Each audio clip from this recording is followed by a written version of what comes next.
Balancing your work and your pregnancy can appear a little overwhelming, but it doesn't have to. Welcome back to my channel, Mama Avocado Toast. In today's video, I will be sharing some advice on how to successfully navigate your work life as well as your pregnancy, especially keeping in mind that the needs of every trimester are different. So let's dive right in. First trimester, or like I call it, a double life. Now this trimester can get a little tricky because one, you've just found out you're pregnant and you're getting used to the idea of being pregnant and just processing this news. If this is your first time, I can promise you this is a whole new feeling, so you yourself will be getting used to the idea of being pregnant. That's why I call this a double life, because in this 12 weeks, there's a huge part of you that a lot of people still don't know about. Secondly, because most women actually choose not to disclose this information publicly in the first trimester, because normally they say that if there are any risks, the risks in the first trimester are the highest. Most women usually wait till 12 weeks are over or the first 3 months are over till they actually go out and tell people, right? So that's why I call this a double life. Some people usually might even guess because there are certain things that your body goes through, there are certain behaviors, but honestly, if you're not comfortable sharing this news immediately, that's fine. The first thing that you should be doing in your first trimester is take a call on when you're going to actually share this information with your boss, your colleagues, and your relevant professional network. Let's say if you have work that's physically very demanding or you travel a lot, I believe it might be a good idea to actually inform, maybe not everybody, but perhaps just your immediate boss or your immediate colleagues, so that they can keep this in mind when they're assigning work to you. Now, while pregnancy symptoms for every woman are different, there are a few common things that most of us experience. The first is a feeling of extreme fatigue and tiredness. The best way to navigate this is to try and see if you can work from home on some days or leave early. The second is nausea. Most women experience nausea during this period. Some even have vomiting sprees. The best thing to do to fight this is to keep salty snacks with you around. They usually help. The other thing that you can do is, again, just avoid anything that you think might incite your nausea. Carry your own dabba to work. Avoid anything from outside. The third is food aversions. A lot of women experience food aversions, where you just cannot get yourself to eat something that perhaps you ate a lot earlier. For me, I remember it was rice. What you can do for this is carry your own tiffin. Don't depend on perhaps what the office canteen is serving today. Try and avoid lunches and dinners outside. You can just say that either you have allergies or you can just say that you're on a diet, whatever works for you. And of course, alcohol is a no-brainer. You can just say you're on a teetotaler phase. All of this is assuming that you haven't told your boss and colleagues. If you have told them, well, of course, in most cases they will be a lot more understanding. But the one thing I have experienced is when you're in that period when you're not telling anyone, usually there will be one or two colleagues who will tell you later that I guess that you were pregnant, especially if they've been pregnant themselves. It doesn't take a lot to put 2 and 2 together. But if you're not comfortable sharing this news with people, this is something which I don't think you should be worrying about. Second trimester, or like I call it, the honeymoon. I call this period the honeymoon because out of all the 3 trimesters, this is usually the easiest. Now in this trimester, or at least in the beginning, this is when I would advise you to actually inform your boss and your colleagues, because you will now need to start planning your maternity leave, or things like if you plan to take a break for your baby moon. Also, somewhere around this period is when you can also start showing. So I think before people guess it, it's best you tell them yourself. On the work front, this is a very important period for you because this is the planning phase. This is when you start thinking about when you want to go on your maternity leave and even apply for it depending on what is the formal procedure in your company. Remember, as per Indian law, you should be getting 6 months worth of paid maternity leave.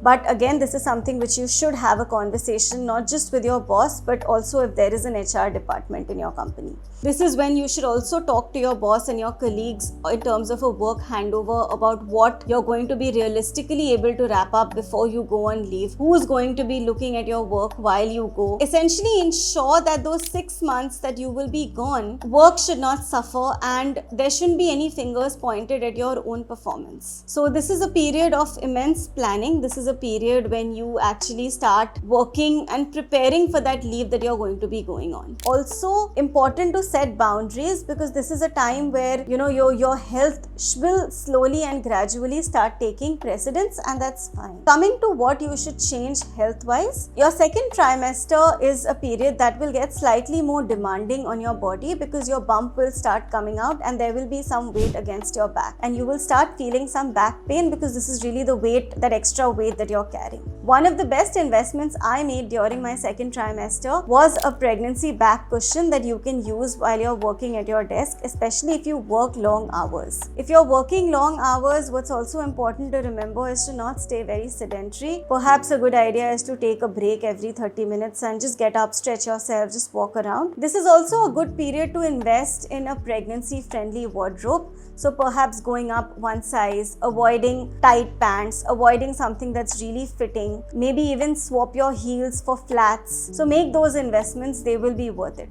The third tip that I'll give you is something my gynac told me. She said during this period, your private part is very vulnerable to infection, especially if you're using a common washroom. So what you can do is every time you go to the washroom, just use a pee spray. This is in order to avoid a UTI. So in a nutshell, the main thing about your second trimester is mostly people will find out about your pregnancy. Some will find out when you tell them, some will guess. Honestly, I don't think that's such a bad idea, because when people know you're pregnant, it's usually a lot easier to ask for help and adjustments. The third trimester, or like I call it, the final countdown. Once you reach your third trimester, I promise you time will fly. And honestly, in my experience, a lot of mothers, when they reach their third trimester, actually want time to pass fast so that they can get this done with, either out of the pregnancy discomforts or sometimes just out of excitement. On the work front, this is the trimester where you really want to start slowing down and let your health take over. At this juncture, your maternity leave planning must have started already. If it hasn't, I would highly urge you to start planning for your 6-month leave, because without planning, your work can really suffer.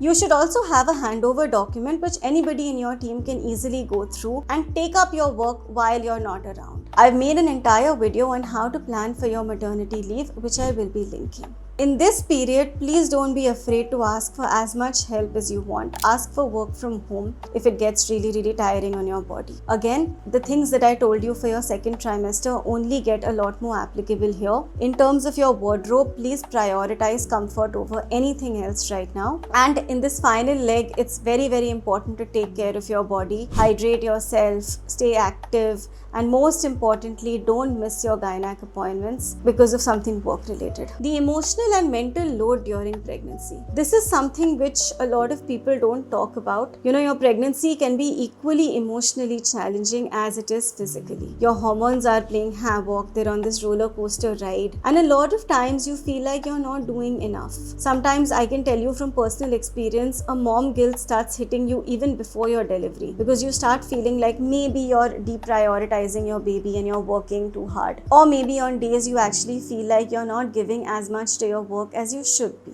The one thing I can tell you, ladies, this is not a period for overachieving work-wise. This is a period for learning how to balance the two beautifully, and you're enough. Find anything that emotionally soothes you, whether it is going the affirmations route, whether it is practicing meditation, whether it is practicing visualization techniques, whether it is watching a refreshing light movie, reading something, whether it is even going out on an occasional outing because you're pregnant, you're not sick. It's very important to take care of your mind as much as it is to take care of your body during this period. So it's very important to find an outlet that soothes you emotionally. Some quick bonus tips that I will give you, which I think you can follow all through your pregnancy. 1, stay active, especially if you work for very long hours. Ensure you get a little bit of walking or whatever exercise your gynac has advised you to. A back pillow at your desk, it is one of the best investments. I'm saying this again. Don't skip your gynac appointments. They're very important. Even if you have to move around some work, it's okay to prioritize those above everything else at this period. Don't be afraid to ask for help. Also, very important to set boundaries in terms of when you will be available and when you will not be available. And finally, it's best to always remain prepared. Carry some snacks on you, wear pregnancy friendly clothing, carry some water, and don't be afraid to ask for adjustments. You know, for instance, if there's a meeting, you're the one standing, don't be afraid to ask for an extra seat. If you're going to a work lunch where you know you may not like the food or the food may not suit you or it has something you're not supposed to be eating, it's okay to insist on either bringing your own food or maybe saying that I'll eat and come. It's very important to set the tone of how people treat you. So, I hope you found this video useful. If you did, don't forget to like, share and subscribe. Do tell me in the comments if there's something specific you would like me to cover in my next coming videos. Till then, like I always say, keep glowing, keep growing.